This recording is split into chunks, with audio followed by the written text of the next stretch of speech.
Bonjour à tous, nous rentrons dans le troisième chapitre et dernier chapitre de ce cours concernant la prévention de l'iatrogénie médicamenteuse. Nous allons parler aujourd'hui des stratégies de prévention. Pour rappel et pour faire le lien avec la fin du cours précédent, une autre diapositive représentant le modèle de Reason dont je vous avais parlé la fois précédente, pour vous rappeler que les risques latents sont liés aux défaillances qui concernent en particulier le management, l'organisation, les processus et les procédures, les équipements matériels, la formation des acteurs, leurs compétences, l'encadrement, et l'existence de facteurs contributifs et de précurseurs psychologiques. Les risques potentiels, quant à eux, ou patents, sont liés à la prise de risque dans les pratiques, mais aussi à l'absence ou à l'inadéquation des défenses, des systèmes de protection. L'opérateur est en première ligne.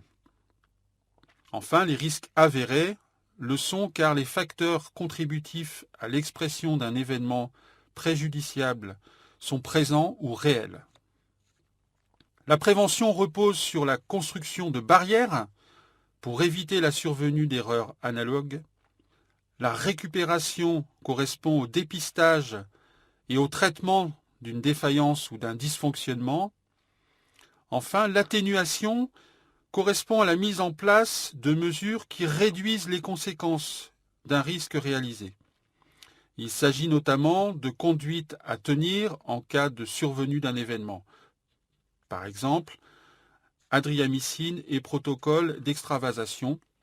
Qu'est-ce qu'on fait en cas où il y a effectivement extravasation de ce produit lors de l'administration? Aujourd'hui, nous allons nous focaliser sur les moyens de prévention et on parlera plus particulièrement de l'hôpital, sachant que le modèle hospitalier et ses problématiques pourront se reproduire sur le modèle de prise en charge en ville.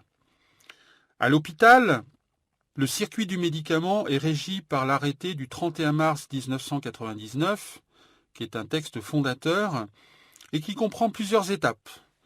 L'étape de prescription médicale, l'étape de dispensation, qui comprend l'analyse pharmaceutique et la délivrance des médicaments, l'étape d'administration des médicaments aux patients par le personnel infirmier. Il comprend la gestion des médicaments, commande au laboratoire, gestion de stock, gestion des périmés, gestion des retraits de l'eau, choix des médicaments disponibles à l'hôpital et constitution d'un livret des médicaments. L'origine des erreurs médicamenteuses est le plus souvent multifactorielle et concerne les différents acteurs de ces différentes étapes du circuit du médicament.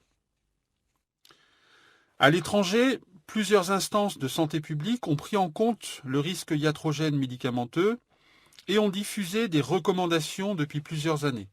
Ces recommandations visent à réduire le risque. Ainsi, aux États-Unis, l'Institute of Medicine a diffusé dès 2000 des recommandations sous la forme d'un rapport intitulé To Err is Human. Des mesures similaires sont en cours de finalisation en France. En France, les pouvoirs publics ont fait de la lutte contre l'iatrogénie médicamenteuse un des objectifs de la loi du 9 août 2004 relative à la politique de santé publique. Dans ce cadre, les contrats de bon usage du médicament et du dispositif médical, ou CBUM, mis en place dans le cadre de la réforme hospitalière du plan Hôpital 2007, visent à engager les établissements de santé dans une dynamique de sécurisation du circuit des médicaments.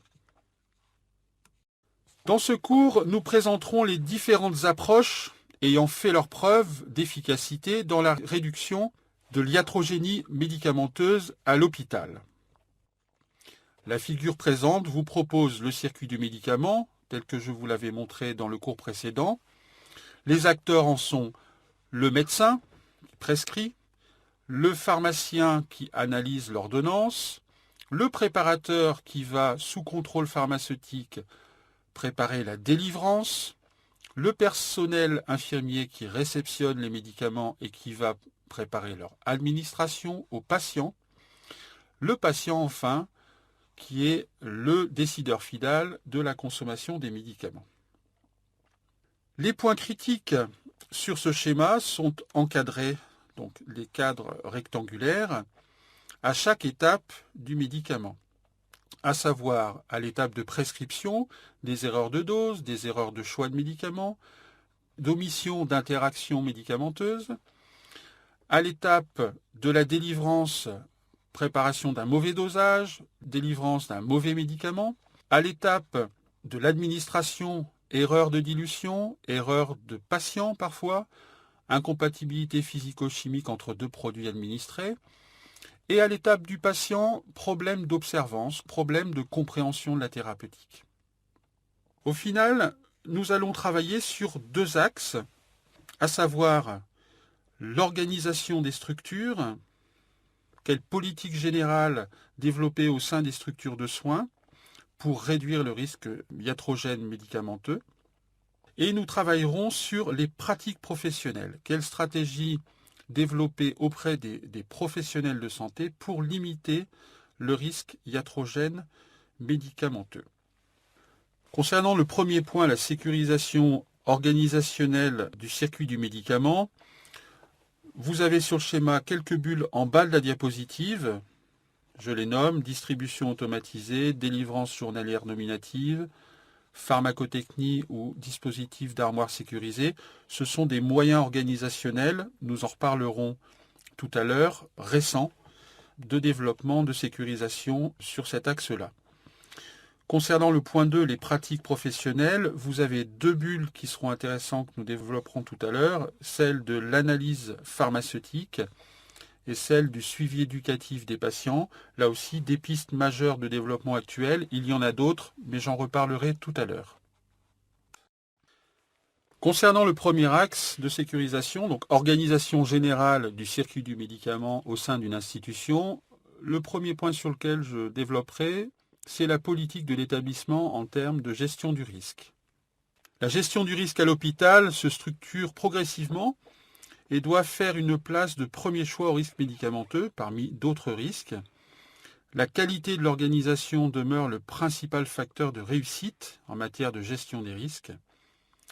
Dans le cadre des contrats de bon usage des médicaments et dispositifs médicaux, les établissements de santé doivent s'inscrire dans une dynamique d'amélioration continue de la qualité et de la sécurité des soins. Ainsi, les hôpitaux s'engagent à développer plusieurs points clés. Tout d'abord, l'informatisation du circuit du médicament et des dispositifs médicaux, le développement de la prescription et de la dispensation à délivrance nominative, la traçabilité de la prescription à l'administration des produits, qu'ils soient médicaments ou dispositifs médicaux, le développement d'un système d'assurance qualité, et enfin la centralisation de la préparation des médicaments sous la responsabilité d'un pharmacien, surtout pour ce qui est des médicaments anticancéreux. De nombreux hôpitaux se sont dotés de plus d'un système de veille sanitaire au travers de la mise en place de comités multidisciplinaires d'analyse des événements indésirables. Au CHU de Grenoble, une unité médico-administrative de gestion du risque sanitaire, ou UMAGRIS, existe depuis 2001. Elle rassemble chaque semaine les vigilances réglementaires et les personnes qualifiées, dont les représentants de la pharmacie, pour ce qui est du médicament et du dispositif médical, pour faire le point sur les événements indésirables signalés, les analyser et construire une stratégie corrective. Un autre dispositif, les commissions du médicament et des dispositifs médicaux, ou COMEDIMS, défini comme un lieu de concertation entre les médecins prescripteurs et les pharmaciens hospitaliers, sont des lieux de décision multidisciplinaires autour du médicament. Ces commissions, permettant d'assurer l'évaluation de l'utilisation des médicaments, ont un rôle en expansion dans la sécurisation de l'utilisation des médicaments et des dispositifs médicaux. Parmi les autres responsabilités de la COMEDIMS, le référencement des médicaments utilisés au sein de l'établissement. Dans le cadre de cette mission, la sélection des médicaments se fait en fonction de différents critères, allant de l'intérêt clinique à la qualité de la présentation du médicament. Au travers des procédures d'achat des médicaments, les pharmaciens font intervenir la sécurité d'utilisation du médicament et donc la qualité du conditionnement, parmi les critères de sélection principaux. Ainsi, la problématique du conditionnement individuel est régulièrement discutée.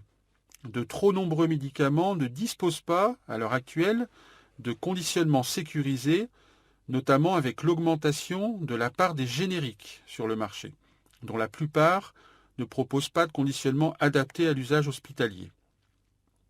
Les médicaments au sein des unités de soins sont sortis de leur boîte et les infirmières préparent des doses unitaires, perdant ainsi une partie de l'information mentionnée sur le blister d'origine, le nom du médicament, le dosage, ainsi que la date de péremption. Afin de permettre l'identification du médicament jusqu'au lit du malade par l'infirmière et de limiter l'iatrogénie médicamenteuse à l'étape de l'administration, il est indispensable de disposer d'un conditionnement unitaire adapté. De fait, depuis de nombreuses années, les pharmaciens hospitaliers interviennent dans ce sens auprès de l'industrie pharmaceutique. Concernant maintenant un deuxième point, le mode d'organisation du circuit, nous parlerons de différents dispositifs. Nous commençons par la prescription informatisée. Les logiciels de prescription informatisée intègrent en général l'ensemble du circuit du médicament et permettent un interfaçage informatique des modules de prescription, d'analyse pharmaceutique, de préparation des médicaments et d'administration aux patients. Il est important de différencier deux types d'outils particulièrement bien définis en anglais, à savoir le CPOE et le CDSS. Le CPOE correspond au Computerized Physician Order Entry, peut littéralement être traduit par prescription informatisée avec saisie médicale. Cette traduction est rarement utilisée et se limite en général à prescription informatisée. Toutefois, il convient de bien comprendre que l'intérêt de ce système réside dans le fait que le médecin saisit lui-même la prescription médicamenteuse, évitant ainsi toute retranscription en aval. Associées au CPOE, les fonctions d'aide à la prescription, ou plus largement les systèmes informatiques d'aide à la décision médicale, appelés en anglais CDSS, ou Computerized Decision Support Systems, propose le plus souvent au prescripteur une assistance concernant le choix des médicaments, de la dose, de la voie d'administration, le calcul de vitesse de perfusion, le suivi thérapeutique, la détection des interactions et des incompatibilités médicamenteuses. Ainsi, les CPOE intègrent généralement une ou plusieurs de ces fonctions d'aide à la décision. De nombreuses études ont mis en évidence une réduction des erreurs médicamenteuses dans le cas d'une prescription informatisée. L'étude avant-après mise en place d'un CPOE réalisé par l'équipe de Bates, par exemple, a montré une réduction de 55% des erreurs médicamenteuses sérieuses, correspondant à une réduction de 10,7 événements pour 1000 patients par jour, à 4,86 événements. On passe de 10,7 à 4,86. Les auteurs attribuaient ces résultats principalement à la capacité du CPOE de réduire les erreurs de calcul et de structurer la saisie des ordonnances. Toutefois, de récentes études montrent que le CPOE peut générer de nouvelles erreurs médicamenteuses.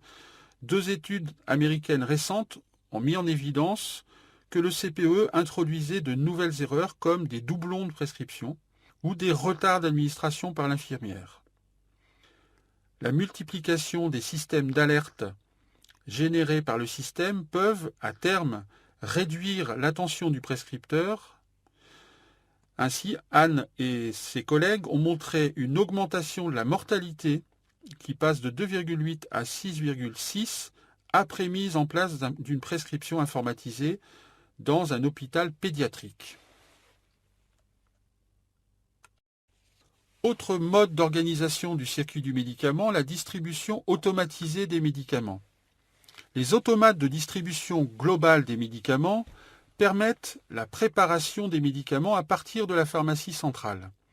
La technologie s'inspire de machines issues de l'industrie, peu utilisées en Amérique du Nord où les médicaments ne sont pas conditionnés en boîte, mais préparés en vrac dans des flacons nominatifs par patient. Ces systèmes sont en cours de déploiement en Europe et plus particulièrement au Royaume-Uni. Ils ont fait leur apparition en France depuis quelques années déjà à l'officine. Lors d'une évaluation menée par Sly et ses collègues, le taux d'erreur de délivrance a été réduit de 50% grâce à ce type de système. Mode suivant de réduction de l'iatrogénie par modification de l'organisation du circuit du médicament, la délivrance nominative.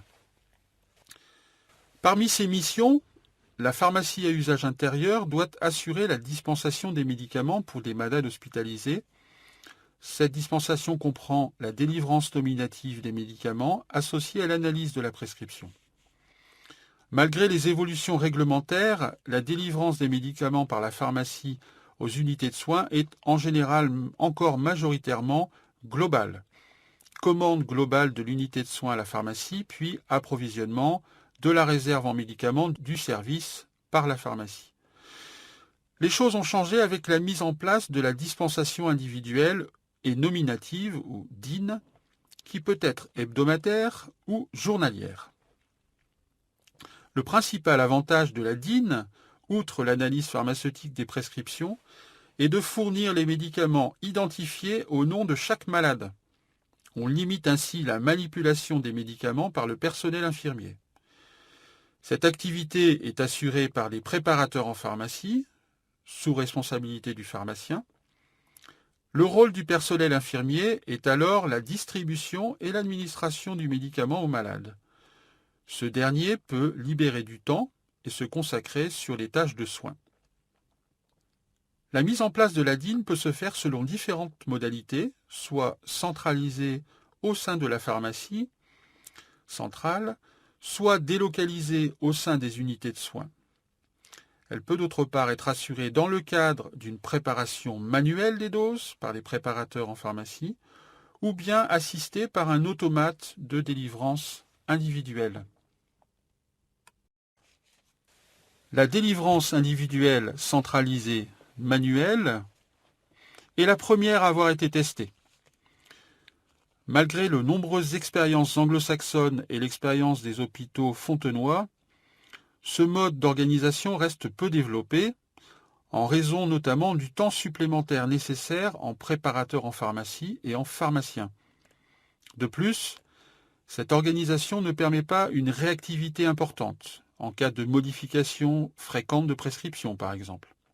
Ainsi, elle est peu adaptée aux unités de soins aigus, mais en revanche, particulièrement bien adaptée aux unités d'hospitalisation de moyen et de long séjour, type gériatrie, soins de suite et réadaptation, et au secteur de la psychiatrie. Ce mode d'organisation peut être complété par l'utilisation de stockers rotatifs de médicaments qui facilitent la cueillette des médicaments par les préparateurs en limitant notamment leur déplacement. La délivrance individuelle décentralisée ou antenne de pharmacie est particulièrement adaptée aux unités de soins prenant en charge des patients dont l'état clinique n'est pas stable et pour lesquels la prescription médicamenteuse change régulièrement. Une antenne pharmaceutique correspond à une pharmacie d'étage localisée à proximité des unités de soins. Elle intègre un préparateur en pharmacie chargé des approvisionnements, de la gestion et de la préparation individuelle journalière des doses de médicaments par patient pour 3 à 4 unités de soins, ce qui correspond en moyenne à 70 lits. Cette organisation permet d'assurer une délivrance avec une grande réactivité en fonction des modifications de la prescription, du fait de la proximité entre le préparateur et le personnel infirmier. Le CHU de Grenoble a fait le choix d'expérimenter ce type de système en déployant une antenne pour 4 unités de soins de médecine aiguë dans le cadre du redéploiement des préparateurs en pharmacie libérés par la mise en place d'un automate de distribution globale à la pharmacie centrale. Les automates de délivrance individuelle assurent le conditionnement unitaire des doses de médicaments pour chaque patient. À partir de la pharmacie centrale, ils permettent ainsi une réduction des erreurs de délivrance par la pharmacie, un gain de temps pour le préparateur. Ces systèmes se développent aux États-Unis où 15% des hôpitaux en étaient équipés en 2005 et également en France sous l'impulsion du contrat de bon usage du médicament. L'impact clinique de ces automates est pour l'instant insuffisamment évalué. Enfin, dernier dispositif, les armoires à pharmacie sécurisées.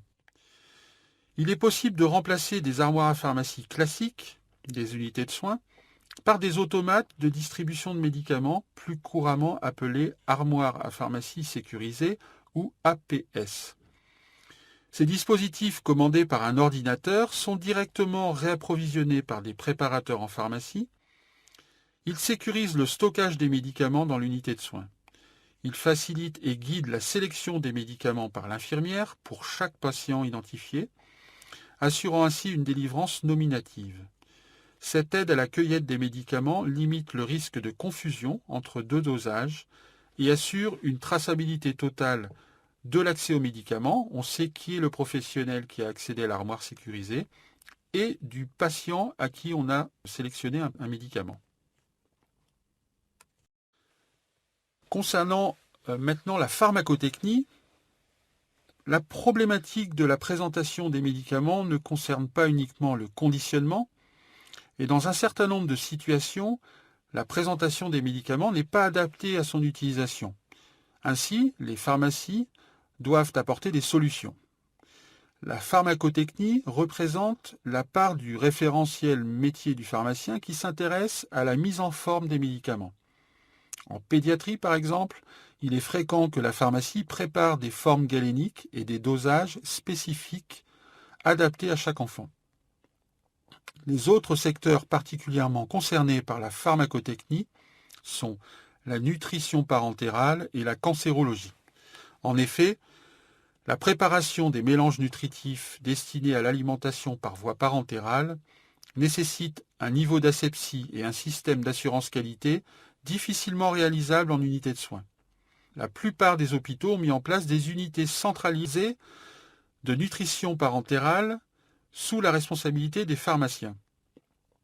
De même, les récents contrats de bon usage du médicament imposent la centralisation de la préparation des traitements anticancéreux, sous la responsabilité d'un pharmacien. La mise en place de ces organisations a fait la preuve de son efficacité en matière de réduction de l'iatrogénie médicamenteuse. Dernier dispositif dans le mode d'organisation du circuit du médicament, les codes barres qui arrivent sur le marché. L'identification des médicaments au moment de l'administration au patient est primordiale. Une fois que l'erreur d'administration s'est produite, il est impossible de faire machine arrière. Ainsi, l'identification par code barre permet de sécuriser l'étape d'administration, en permettant un lien direct entre le logiciel de prescription, le patient identifié et le médicament. Le code barre peut être présent sur le conditionnement primaire des médicaments fournis par l'industrie ou sur les sachets produits par les dispositifs de reconditionnement unitaire et les automates de délivrance individualisés. Toutes ces possibilités technologiques participent à la rationalisation et à l'efficience de la mise à disposition du médicament. Ces dispositions techniques et organisationnelles doivent être accompagnées par le pharmacien hospitalier et lui permettre de libérer du temps pour se rapprocher de l'unité de soins. Nous allons voir dans un deuxième temps tous les dispositifs touchant à la rationalisation des pratiques cette fois. Premier point dans la rationalisation des pratiques professionnelles, la rationalisation des pratiques de prescription. Un ensemble de points permet de rationaliser la pratique de prescription, à savoir la formation des prescripteurs, sur la base des préceptes de la médecine basée sur les preuves ou evidence-based medicine. On travaille sur base d'évidence scientifique de l'intérêt d'un médicament et non pas sur une coutume, une habitude ou un empirisme total. Deuxième point dans cette rationalisation de la prescription, la collaboration rapprochée entre le médecin et le pharmacien qui se développe de plus en plus dans les structures de soins. Grâce notamment à l'analyse pharmaceutique, on va pouvoir opérer une adaptation du choix du médicament au patient. Troisième type de dispositif, les dispositifs liés au niveau de l'informatisation de la prescription à des renvois de messages systématiques type reminders. Ces messages visent à rappeler ou à réveiller l'attention du prescripteur sur un certain nombre de points critiques lors de cette phase de prescription. Dernier point, le cadre du contrat de bon usage des médicaments qui engage les structures à respecter un ensemble de points critiques. Je vous renvoie à la diapositive 5, dont cette étape de respect des référentiels de prescription. La deuxième étape dans la rationalisation des pratiques, c'est celle de la dispensation. Nous sommes ici au cœur de la pharmacie clinique qui vise à gérer l'information nécessaire à la sécurisation du patient. On va pour cela opérer des observations pharmaceutiques à l'entrée des patients. Ces observations pharmaceutiques associées à l'observation médicale et à l'observation infirmière donnent un socle solide d'informations pour opérer une dispensation sécurisée des médicaments. L'analyse pharmaceutique des ordonnances, dans un second temps, représente l'activité quotidienne principale du pharmacien clinicien. Lors de cette analyse, il doit analyser 3 points critiques ou points qui mettent la vie du patient en danger, à savoir les contre-indications en fonction de la physiopathologie du patient, la gestion des interactions médicamenteuses à risque pour le patient, les bonnes posologies, les rythmes et les vitesses d'administration des produits, le cas échéant. Ainsi, le pharmacien peut faire des propositions argumentées dans le cadre d'interventions pharmaceutiques auprès du prescripteur. Pour ce faire, le pharmacien doit avoir une bonne connaissance des situations les plus à risque d'entraîner des événements indésirables médicamenteux pour cibler ses actions. Après avoir screené les 3 points critiques que je viens de citer, le pharmacien va screener 3 points pour optimiser la thérapeutique, à savoir les éléments nécessaires à mettre en œuvre pour suivre le patient. Quel suivi biologique? Quel suivi de la clinique ou de la symptomatologie? Quel suivi de la santé perçue du patient ou de l'expression du patient face à l'évolution de son état de santé? Quel suivi de la consommation des médicaments? Un deuxième point d'optimisation pour le pharmacien face à son patient, c'est la définition d'un plan de prise à négocier avec ce patient. Ce plan de prise prend en compte les contraintes du patient et ses motivations à consommer ces médicaments pour définir un contrat sur la prise quotidienne des médicaments.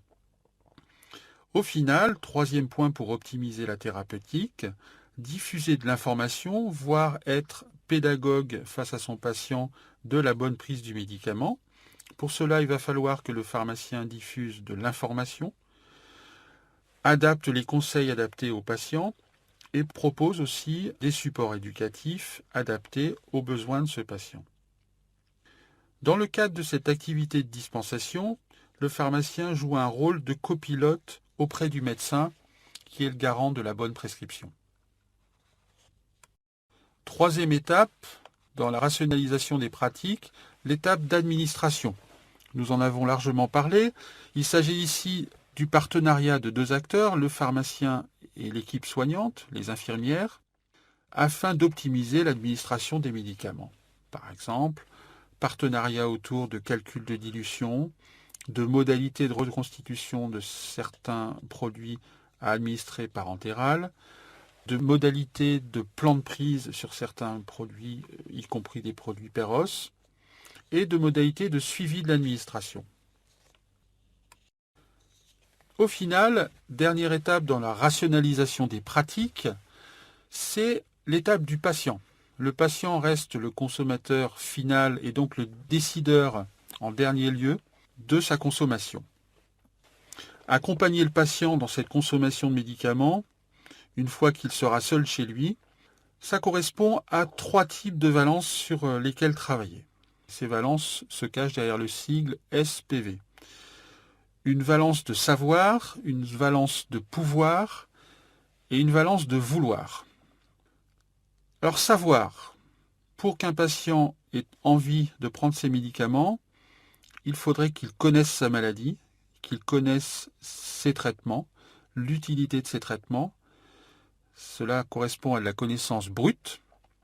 S'il connaît tout ça, il faut qu'il ait des pistes pour gérer tout seul, en mettant en œuvre ses connaissances brutes, en mettant en action ses connaissances face aux événements de la vie. Un patient qui ne sait pas prendre tout seul ses médicaments, ou qui sait les prendre de manière non adaptée, par exemple en doublant des doses en cas d'oubli de prise, cela va avoir des conséquences en termes de santé et en termes économiques. Deuxième valence de travail avec ce patient, pour le professionnel de santé, la valence pouvoir. Même si un patient connaît parfaitement bien la maladie, le pourquoi de la maladie, les stratégies médicamenteuses, voire la pharmacologie des médicaments, la façon de prendre les médicaments, au quotidien, peut-être qu'il y a des freins à la consommation de médicaments. Ça nous renvoie à l'organisation des soins. De l'approvisionnement en médicaments à la consommation finale, est-ce que tout est optimisé et adapté pour que le travail soit facile pour le patient? Est-ce qu'il arrive à s'approvisionner facilement quand il est rentré à domicile? Un patient qui ne déambule pas et qui n'a personne pour aller chercher les produits à la pharmacie ne consommera pas de fait de médicaments. Est-ce qu'avec ces boîtes, il est en capacité d'organiser ses prises?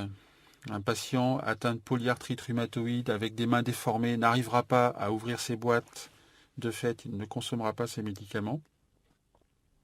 Est-ce qu'il est en capacité de couper des comprimés? Un patient à qui on demande de couper des comprimés d'anticoagulants oraux aura toutes les difficultés du monde à le faire s'il voit mal ou s'il est malhabile au niveau de ses mains. Donc il aura des doses d'anticoagulants oraux qui seront très très irrégulières au fil du temps. Donc tout ceci correspond à la valence pouvoir, organisation. Et au final, la dernière valence, c'est vouloir. Si mon patient sait tout par cœur, si mon patient a une organisation optimale de la prise de médicaments à domicile, quelle est sa motivation pour le faire? Peut-être qu'il n'en a pas, peut-être qu'il n'a absolument pas envie de se soigner. Donc au dernier étage de la rationalisation des pratiques, il va falloir accompagner le patient et lui donner envie au quotidien de prendre ses médicaments et de se battre contre sa maladie. Donc c'est la valence motivationnelle du travail que le professionnel a à faire au quotidien avec son patient. Voilà, nous avons fait le tour de cette rationalisation des pratiques professionnelles. Au final, sur les 3 modules que nous venons de parcourir, il faut garder à l'esprit que la complexité du processus de genèse d'erreurs médicamenteuses fait que tous les professionnels de santé doivent être motivés et acteurs pour éviter, voire pondérer la survenue des erreurs médicamenteuses. C'est dans la culture commune de tous les corps de métier sur les risques liés aux médicaments que réside la solution. On parle de coopération entre les acteurs, de mise en commun de l'information et de mise en commun des compétences pour résoudre ce problème complexe. Je vous remercie.